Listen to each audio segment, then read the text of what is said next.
TikTokii kenna yoo nu jalaa bade yookaan yoo daganne akkaataa itti deeffachuu dandeenyu iimeela keenya fayyadamuudhaan jechuudha. Viidiyoo kana keessatti wal ilaalaa viidiyoo keenya laayik gochuudhaan akkasuma warroonni haarawaa taatan chaanaalii kana sabiskiraayib gochuudhaan hanga dhuma viidiyoo keenyaatti nu duukaa turaa. Barnoota biroo chaanaalii jala jiru sabiskiraayib qofa gochuudhaan itti fayyadamu.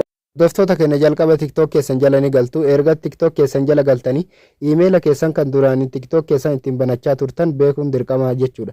Isa malee akkaawuntiin keessan kan isin jalaa bade isin deebi'uu hin danda'u waan ta'eef amma haala kanaan TikTok keessan jala erga galtanii jala kanaa bakka log in jedhu tuquudhaan gubbaa kanarraa use phone or email or username jedha jechuudha. Isa iimeelii fayyadamna jechuudha. Facebook fi Google akkasuma Twitter fi Instagram passwordii malee isiniif deebi'a jechuudha. Duraaniyyoo login gootan akkasuma yoo duraan banattan jechuudha.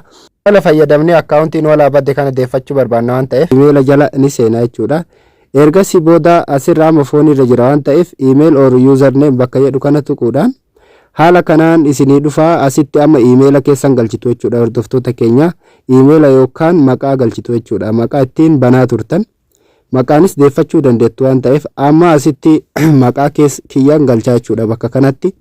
Sana booda jala kanarraa bakka continue tuquudhaan itti fufaa yookaan gara fuulduraatti na fidaa jechuudha. Haala kana eegas booda passwordiin hin beeku waan ta'eef forget godhaa. Sana booda iimeela fayyadamaa jechuudha. Mas duwwaa kanatti iimeela kiyya kaa'ama akkaawuntii TikTok kiyyaa ittiin deeffachuu barbaadu kana iddoo duwwaa kanatti galchee sana booda bakka reset kana tuquudhaan gara fuulduraatti hanga inni na fidu ni eegaa jechuudha. Hordoftoota keenya haala kanaan na fidaa jira jechuudha. Amma haala kanaan na fidee jira jechuudha. Amma iimeela kana koodii isaa fidinaan jedhe jechuudha. Iimeela kiyya kan ittiin amma banadhe kana jala seenaa jechuudha. Iimeela kanarratti koodii naaf ergee jira waan ta'eef iimeela kana jala koodii fudheetiin achirratti amma koodii kana galfadhaa jechuudha.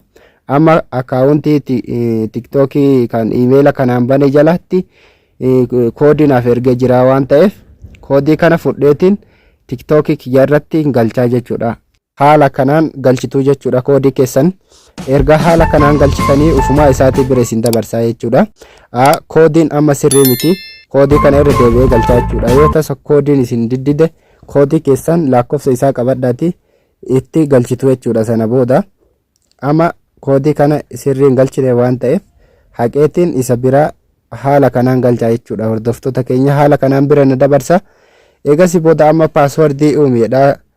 Passwordii haarawaa asitti uumtuu jechuudha. Passwordii isa TikTokii keessanii haarawaa ta'e asitti uumachuudhaan TikTokii keessan kan isin jalaa bade iimeela keessan qofa fayyadamuudhaan haala kanaan deeffachuu dandeettu. Hordoftoota keenya erga haala kanaan qubee fi lakkoofsa akkasuma mallattoolee adda addaa wal keessa galchitanii booda bakka login jedhu kana tuquudhaan strongii passwordii keessanii eeydanii sirritti haala kanaan erga galchitanii sana booda next gootu jechuudha.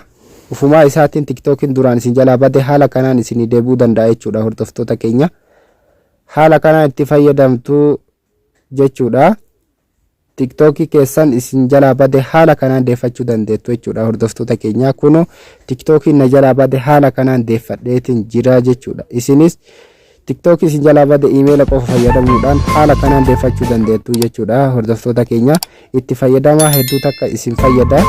Barnoota akkana argachuudhaaf chaanaalii kana sabiskiraayib gochuu qofa akkasuma laayik gochuu qofa isinirra eeyna wanti biraa hin jiru jechuudha. Akkasuma chaanaalii kana sabiskiraayib gochuudhaaf karaa yuutuubii keenna jala seentanii yuutuubii keenya jala erga haala kanaan seentanii bakka jala kanarraa bakka yuutuub jettu kuno numa jirti jechuudha. Achirra tuquudhaan yuutuubii keenya jala isin fida jechuudha. Haala kanaan barnoota adda addaatu jira jechuudha.